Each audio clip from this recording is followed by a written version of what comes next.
Shiro is a young boy who lost his whole family in an accident. Luckily, he was saved from beneath the scrap and debris by Kiritsugu, a mage looking for the Holy Grail to save the world. Kiritsugu quickly became attached to the young boy and decided to become his adoptive father and mentor. One day, they were heading out on a mission when Kiritsugu explained to Shiro about the Sakatsuki family. This family follows a religion where children under the age of 6 are considered closer to God, making them possess wish-granting powers. When the kids turn 6, they seem to mysteriously appear in the world. This makes it look like the child wasn't born in the family. It's always a child they've adopted or from a relative, which Kiritsugu believes to be a ruse to hide the real truth of their belief in the child's religion. From this religion, Kiritsugu believes that the family may be hiding the child of God that he is looking for to make his wish come true, to save humanity.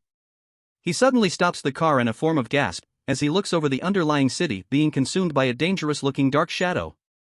It then forms a mini tornado and expands as it goes. Kiritsugu doesn't know what's happening and tells Shiro to get back in the car so they can leave, quickly. Shiro worries that the whole city will be destroyed. But Kiritsugu only hopes that it stays that way. A city getting destroyed is better than a whole country getting destroyed. As they discuss what to do, a light suddenly appears in the middle of the darkness and swallows it right before their eyes. After driving further into the city, in traffic, Shiro gets impatient and gets out of the car to hurry to where the destruction happened. He runs through the forest to find and stand in front of a large hole made in the middle of the city. A ball falls to the ground and he immediately looks to see. He sees a house with a girl sitting outside, a few meters away from him. Shiro and the girl stare at each other for a second before the house gives in and collapses. Shiro quickly runs and saves the girl just as the roof of the house hits the ground. He wonders if the girl is the one who caused the shadow to appear and the destruction after. He puts her to sleep in the car. Kiritsugu reads from a book that the girl is the child of God, Miyu, who was raised in isolation inside the Sakatsuki household. He tells Shiro that the barrier used to keep bound Miyu inside away from people and conceal her powers finally broke, forcing Miyu to hear people's wishes all at once, resulting in the chaos that occurred at the beginning. Kiritsugu intends to sacrifice this girl to save humanity. Shiro introduces himself to Miyu and welcomes her to his little family with Kiritsugu. He tells her about their history, dynamics, and ideals of saving humanity. Shiro visits Kiritsugu in his room to ask if they can celebrate Miyu's 6th birthday. But his father isn't very happy about this. He still wants to sacrifice her, as he believes that's the only thing Miyu is good for. He has no intentions of showing familiarity to her in any way that's fatherly. He only wants to study her for his own ideals before she loses her powers when she becomes older and more human. Shiro gets out of the room feeling disappointed.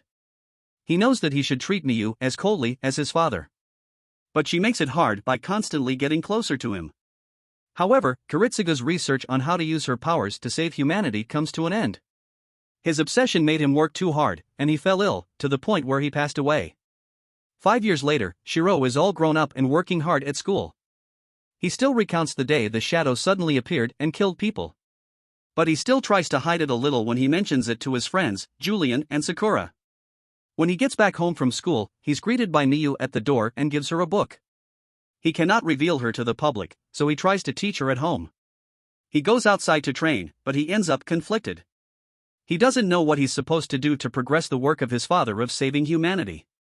He gives Miyu some cute pajamas, making her more fond of him than she already was. He goes back to training and wonders whether he's doing as well as his father at getting closer to their goal. He worries that he might hesitate too much. After training, he finds Miyu sitting outside, reading a book on stars and constellations. She asks him about wishing on a star, and he wonders if she still has her powers to grant wishes because he hasn't seen it in years. Miyu reveals to him her wish of becoming true siblings, making him happy. The next day, he brings her more books on simple everyday stuff and city laws so that she can prepare for when he takes her outside. She gets excited to hear that and promises to study quickly so that she can visit the oceans and feel the ocean breeze. While going to school, Shiro stops at an elementary school to see if Miyu could make any friends if she went there. He smiles to himself when he thinks about Miyu making friends at school with kids her age. Soon, the day to take Miyu outside comes, and they enjoy their walk and talking and sightseeing. Miyu is loving it, but she wants to go to see the ocean. Shiro tells her to save that for later as he takes her on a different path, down the place where the shadow appeared, where they found her. There he shows her the graves of her family. But she doesn't remember anything from before they found her. But she is happy that they found her. Shiro decided to tell her that his intention alongside Kiritsugu was not to save her for her sake, but for the sake of using her powers to reach their goal. Before he can finish explaining himself, Julian, his friend, appears from behind with a little girl whom Shiro saw at the elementary school. He starts vetting that Miyu is the child they've been looking for. Shiro quickly gets into a defensive position, telling Miyu to run away. He pulls out his power blade, which Julian recognizes as a strengthening magecraft that he thinks isn't even strong enough to kill him. He proves to be stronger than Shiro by using spatial displacement magic on him, causing him to fall through the ground and fall from the sky in a split second.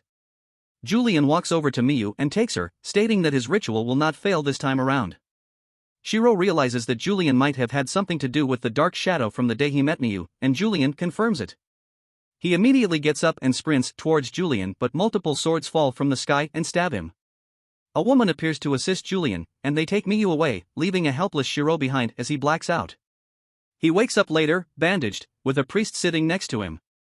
The priest welcomes him, but Shiro tells him that he needs to go as he tries to walk away. The priest stops him by mentioning that he doesn't even know where to go to look for Miyu. Shiro looks back and asks if the priest is also part of the whole thing. But the priest tells him that he's only a bystander, observing without interference.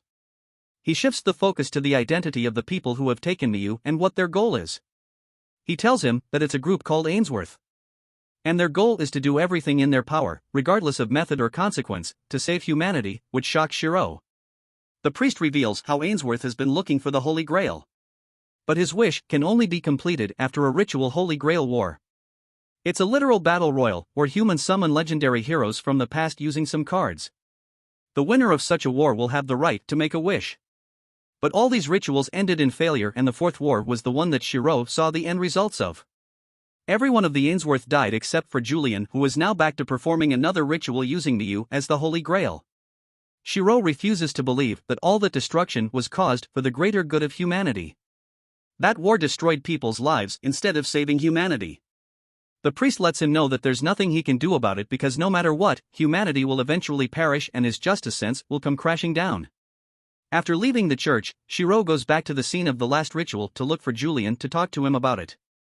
He cries out to Julian to come out and give him back his sister because he no longer supports the idea to save humanity. He, now, only wants to just live a normal life with his sister. But that was to no avail as he had to continue to live his life without Miyu, and Julian never went back to school. Shiro visited the site many times to try and break the barrier to meet Julian again, but nothing happened. After dinner with Sakura, she tells him that she won't ever see him again even though she wished she could see him more. He wonders why, because they live close to each other. She reveals that she won't do that because the Fifth Holy Grail War has begun and her family is part of it. While Shiro is shocked at first, he quickly calms down and realizes that he'll just lose like he always does. Sakura shows him her servant cards of heroic spirits which they use to offset the rituals and participate in the war. She hands it to him so that he can try to save Miyu but also encourages him to runways with her. Of a sudden, she gets pierced through the right shoulder by her own brother. He appears from the shadows and starts acting very loony. Shiro questions his actions of stabbing his own sister, but he doesn't care, he's the rightful successor of their family so he can do these crazy things. As he throws his second attack, Shiro uses his magecraft to block the attack and sends the lunatic into hysterics. The brother pulls out a card, merges with it, and turns into a ghoul. Shiro takes Sakura and they run to the back where the brother follows them. Shiro, injured, tells Sakura to run away but she refuses. She pulls out her own card to protect the man she loves and defeat her brother, which only excites him. Sakura is sure that her card will guarantee her a win, but when she tries to merge with it, nothing happens. The brother explains that Julian didn't trust her enough to give her a real card, leaving her defenseless. Her brother instantly kills her and laughs about it, infuriating Shiro, who also gets a kick in the stomach. After getting tortured, Shiro gets a new will to get up and fight. He uses the card Sakura gave him to merge with and become a new man. He cuts Sakura's brother's tentacles, making him scream in agony while questioning how the fake card even worked. Quickly explaining, it didn't. That's not a legendary hero from the past, that's Shiro from the future, the guardian of humanity. He charges him and punches him in the face, sending him flying outside. The brother transforms into an even larger beast and attacks Shiro. Shiro uses all his tricks to dodge and counter the attacks and ultimately kills him. With this, Shiro finally realizes there's a way to save Miyu. He needs to defeat every participant of the Holy Grail War and take their cards away. Shiro starts his card hunt and is soon met with the other 6 enemies whom he defeats with minimal effort. As the last enemy falls to his death, the priest appears to let him know that he has won the war and has the right to a wish. The priest tells him where Miyu is, and he immediately makes his way to Mount Enzo.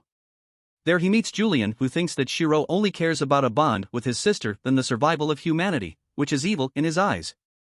But Shiro pities him for being so lonely all these years that he would consider that evil and understands where he's coming from. But he doesn't intend to change what he wants for anyone. Because just like Miyu's parents, he only wishes for her health, well-being, and happiness. He walks away from Julian and goes deeper into the cave to where Miyu is lying. She wakes up and asks why he came there when he confessed to wanting to use her as a tool. He tells her that he never finished what he wanted to say, and that is, because he's her brother, he wants to protect her. He brings out the cards and wishes upon her. He wishes her to go to another world, where she would find a good, happy, and peaceful life.